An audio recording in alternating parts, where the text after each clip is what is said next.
So, hi, Alberto. So, you're Hello, with us hello. today to talk to us about your short film, Don't Peek, but also about another project that you got going on related to it. So, Right. can you explain to us what is going on? So Don't Peek is an idea that I came up with because actually my son, he would always, both my little boys, they always come to me and they tell me their scary dreams, or Yeah. if they see something in their He had a scary dream, scary. they see something in the corner of their room or things like that. And so we wrote a short film called Don't Peek, and and we didn't think it was going to create the impact it did. I mean, we've been getting emails, overwhelming emails of we want to see more, what was under the bed. And that's really the whole point of a short film, is not to give the audience too much so you can make a feature film. And so when we came up with the idea, it was just more to like get people, really eager to see something. And so when we put it out, we got an overwhelming review on it. And so we've decided to do a crowdfunder to get all those fans to help us make a feature film of Don't Peek. All right. Is the crowdfunding up today? It's not up today, but it is going to go up. Well, by the time this interview hits, it'll be up. All right, all right. So Yeah, right now we're in the process of doing he's gonna be at the beginning of the trailer, and then I'll also be at the beginning of the trailer, introducing why we need their help and what their contribution would do for the film, and then we show them the short that we have, and then hopefully we get as many people. I mean, what we're gonna do is if you donate so much money, you get a credit in the film. So much money, you get a poster, merchandise, and so on. So yes, that's exciting. That's really nice. All right. So, how did you ever have to do a crowdfunding before for any other film? no, so we've actually, this is going to be our first crowdfunder because we've always done it to where we use what we have. We've always done pretty much zero budget, or I'll put a little bit of money into a project. I mean, as filmmakers, we know that a majority of the projects we do are passion films. So that being said, we'll go broke to make it. We've never done a crowdfunding. This is our first crowdfunding. And as filmmakers, we do passion films, and most filmmakers go broke trying to make the film happen before anything. But what we don't realize as filmmakers is we do have fans out there, and we do have people that really enjoy our work, and they do want to help us in any way possible to make the film. And what I want everybody to know is when a filmmaker does crowdfunding, it's not for us to become rich. It really is to do everything we can to make the film, so everybody can enjoy it. So this is going to be the first crowdfunder. Everything I've done before, it has either been zero budget or I put my own money into it. So this time we want to put some money behind this. And my son really impressed me on this one. His first acting that he ever did was in Lies Behind Their Eyes. And when we did this project, I mean, he really stepped up to the plate. The first thing he always asks me is, who's my character? What are their thoughts? What do they need to think about? What am I feeling in this moment? So he can actually, and a lot of the ideas that came from his character, he came up with on the spot. So I was very impressed, and I was very proud That dad at that. is good acting techniques that actors recommend a lot, to always look Right. at what the character wants, how he feels. So yeah, that's true. That's very impressive. That's good. Future actor there, I think. Yeah. Definitely. I was wondering, how's it going with the Bomb TV? How many of you are in this production company? How do you guys work together?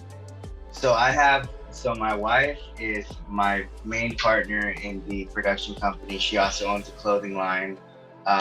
So she does all the costume design. So she's a part of my team. I have an assistant director who's also an actor in the Bomb TV by the name of Pedro Mendoza, Yes, I who remember. played Petey. He played Petey in the show. I have Renee Leos, who helps me with the cinematography in our team. I have a guy named Daniel who also helps me with the behind the scenes photography, as well as Emilio. So all these people that help me, our name is the Bomb Squad. So the Bomb Squad helped out the Bomb TV, and there's only about I want to say maybe 6 of us that make all these films happen. I mean, you honestly don't need a huge, crew unless you're doing a Hollywood film. Mhm. I mean, a Hollywood film on a completely different level, yes, because there's a lot of moving parts. But for independent films, even some Hollywood films that are like dramas or horror, you really don't need like a huge, cast or crew. We keep it small because we all know each other's lingo. So it's a very fast-paced thing, production, and it just works. It works. Yes, I think it's a very solid production company. You guys have already done many other projects. Your series Life Behind Their Eyes is on Indie Clips as well for people to watch. So I'm just gonna say that so that people remember that all the episodes are there. We have also some of your short films on Indie Clips. And of course, we will include Don't Peek on Indie Clips for people to see what you guys want to project onto a feature film. Right. I thought Don't Peek was really good. I really liked the cinematography, the mood that you guys created with this one.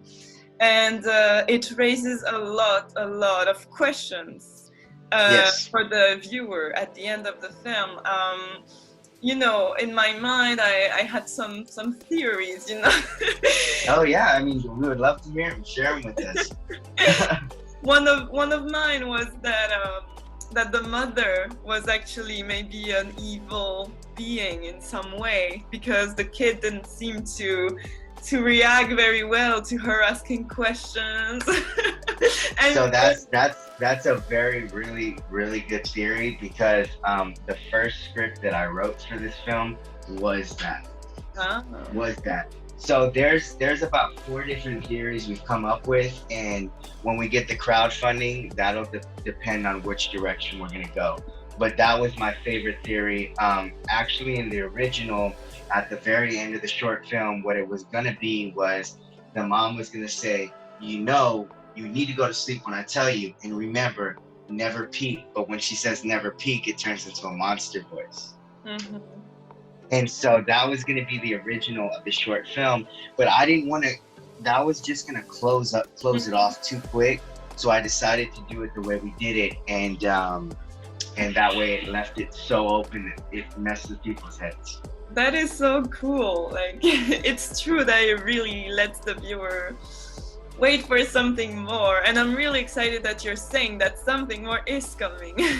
Yes, of course. That's really good. And to come back to what you were saying about crowdfunding, it's true that people sometimes don't realize how much a film costs, and Right. even a very short film like Don't Peek or others, they cost a budget, to even pay for the food for the actors and the crew, pay for the place that you're going to shoot this at because you want to have the perfect spot, pay for some equipment, of course, because cinema costs a lot, equipment-wise, obviously. Right. So yeah, it's really interesting to see what you've been able to do on 0 to low budget, like very impressive work already without much budget, and I think it's very exciting to see what you're going to do when you reach the budget of your crowdfunding.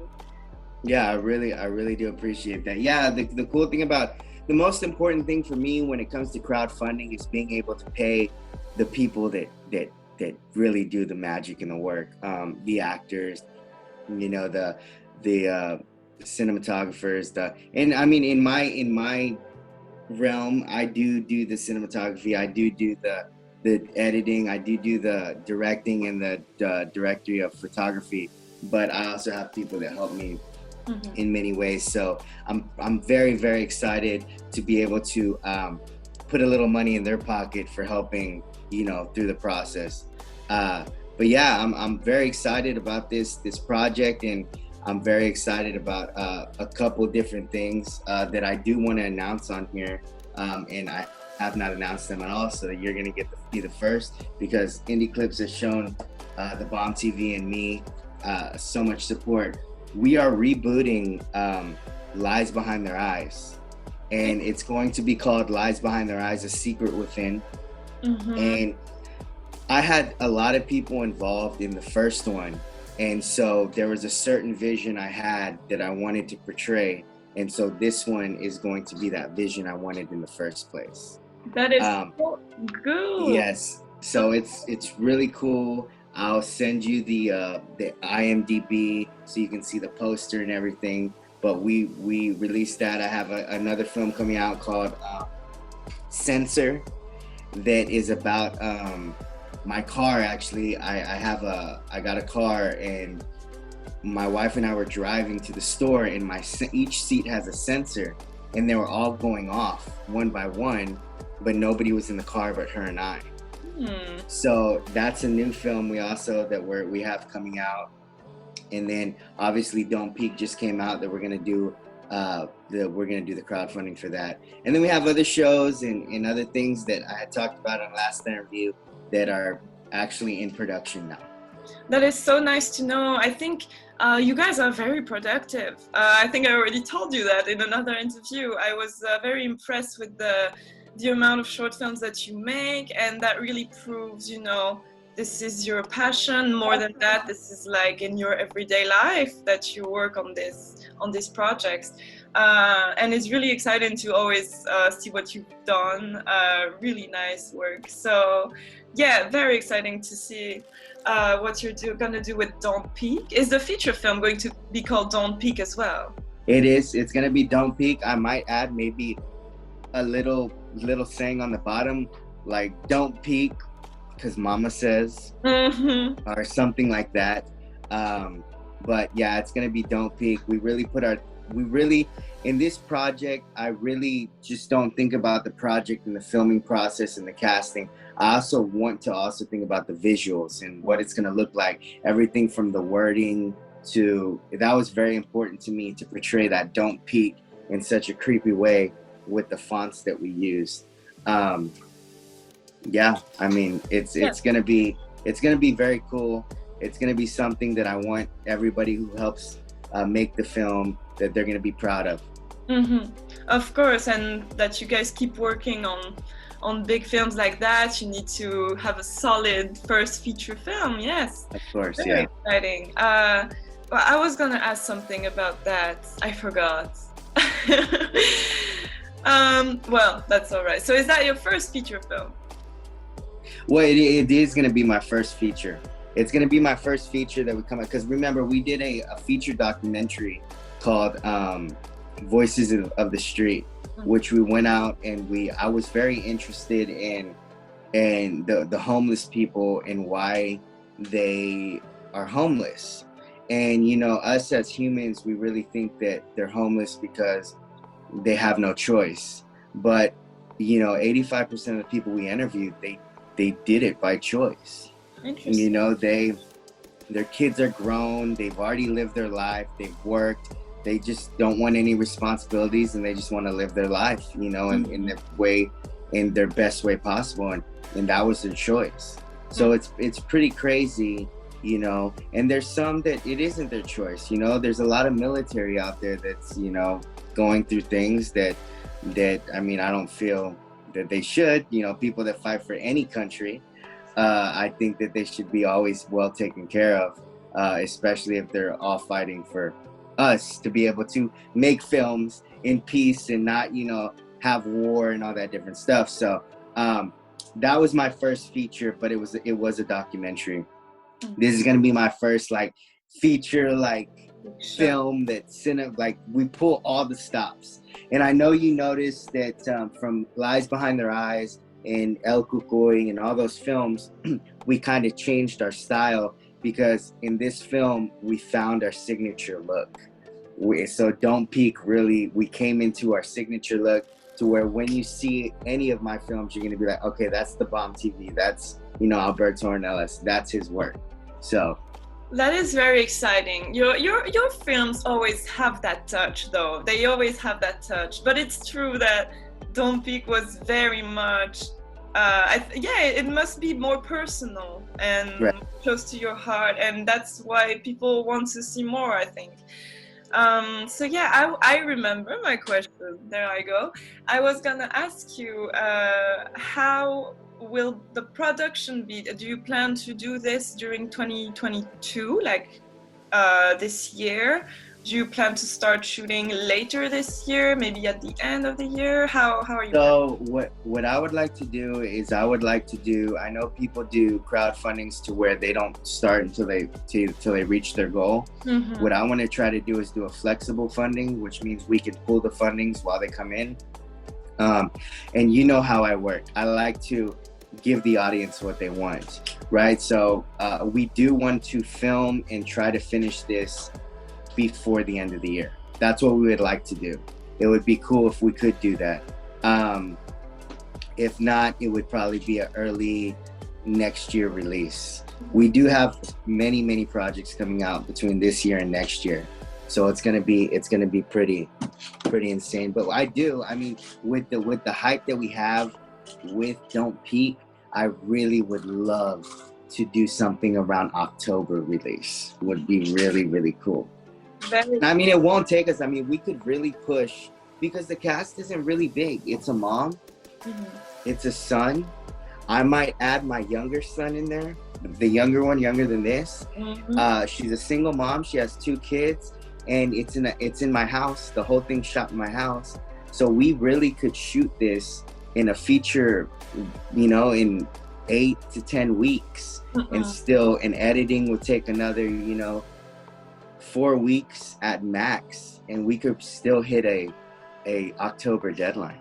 That's really interesting. Yeah, it's nice that you talk about the time to produce an independent feature film. Right. It definitely takes more time than a short film, that's for sure. Oh yeah. But yes, 8 to 10 weeks seems really exciting, and it's going to be a lot of work, but it's going to be very cool. But the creative process is the best. It is. There's nothing more exciting than being able to go into your studio or your office or your editing suite and have a project going and being able to, start and finish. And it's just the most amazing thing ever. Yeah. Well, Alberto, I'm really excited about seeing what you did for the crowdfunding too. Yeah. No, it's gonna be fun. Why don't you talk about what it was like to make the film? Like what did you enjoy most about making Don't Peek? Don't Peek. Mm-hmm. What was your favorite part? Playing the game. Not playing the game. I think grabbing the switch under the bed, it kind of scared me a little bit. Oh, when we did the switch. A lot of times with younger actors, or like with my kids or any younger actors we use, I try to keep it a secret what we're gonna do. I just kind of direct them where I want them to look, and then I try to keep things a secret. It's like we're doing a film called Knock, and we've been working on this film for. Here's the thing about this film: we filmed it twice, and we've had to reshoot it twice. So we're finally at the point. It's because there's so many moving parts to this, and he's in the film, but I never let them see the person that's coming at them. Interesting. They couldn't associate with them. They could never meet him. Nothing like that. They only saw him in the scene because I wanted the terror to be so authentic. And so I think my son's favorite parts of any films we do is the thrill of being scared.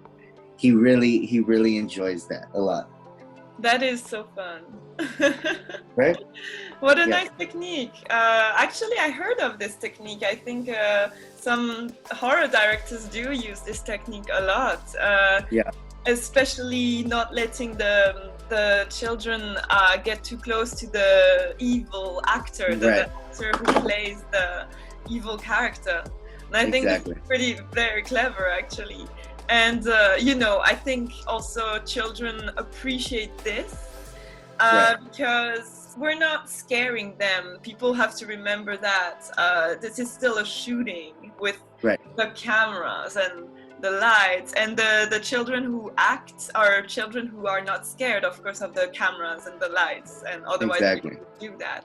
So they really know what's going on work-wise. They just don't know what's coming in the story. At them, right? Exactly, And exactly, and that's what makes the reaction so authentic. Yes, exactly. The actor reaction is then really good. Yeah, and he really came to a patience this shoot, because he was a lot younger when we shot Lies Behind Their Eyes, and in this shoot he really realized that every shot and every time we changed the frame, that he needed to be patient because we had to change all the lights around.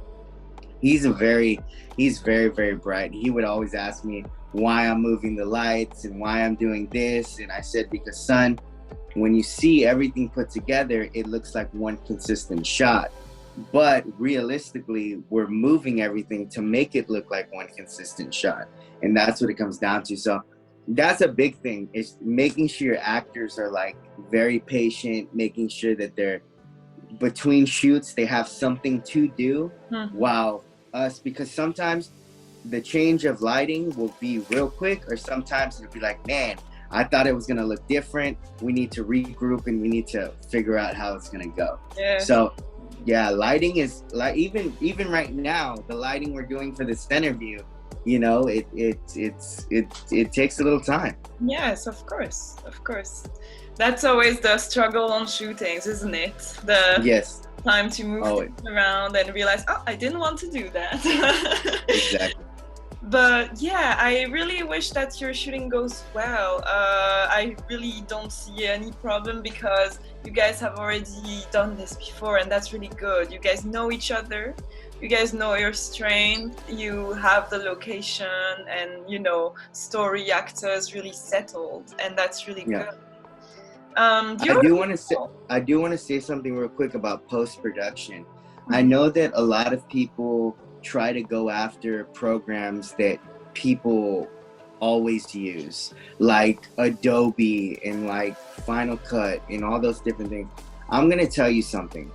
I use a program, they're all the same.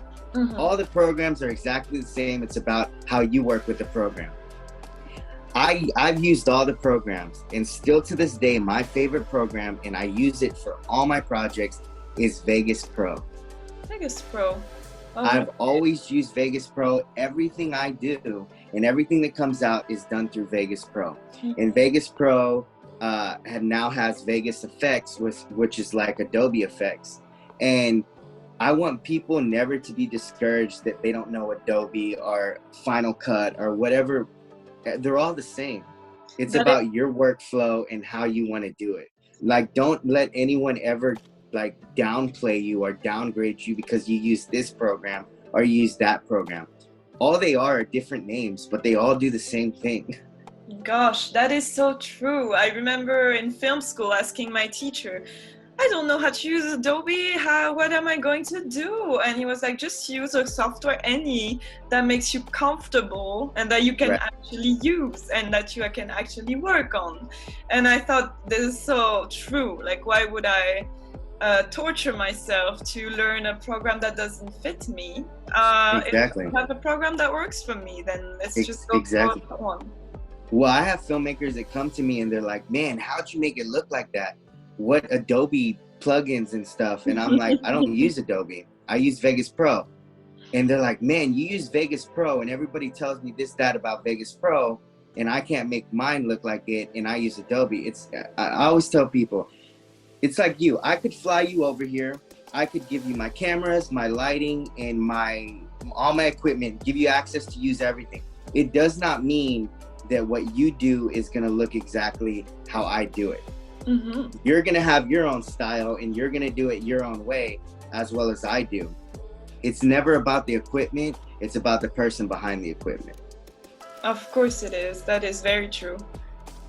Two different directors given the same story will do two completely different films. Exactly. Of course. Exactly. All right. Do you already know The amount of money you're going to ask, or is it something you want to go know where it could possibly go? Yeah, well, so right now we're tossing around 3 different numbers, because I think what we're gonna do is we're probably gonna go with the top number, but the reason why we have the other 2 numbers is just to prepare us if we only reach the first number, we still can do it. That's very good. Remember, we're not trying to become rich off of it, we're just trying to do the project. And I'm a huge believer still in DIY and making stuff happen and using what we have. So my neighborhood is a suburb neighborhood. So I've already got my neighbors on board to utilize their homes and in the street and block it off. So everything's already planned, but we'll be releasing the actual final number when we put out the crowdfunding, which I'm going to, as soon as it comes out, I'm going to email it to you so you have all that info. Yeah, share to me everything. And of course, we will also share that crowdfunding on Indie Clips and make sure that people take a look, because I think it's a very interesting project. I really appreciate that. Oh, thank you. All right.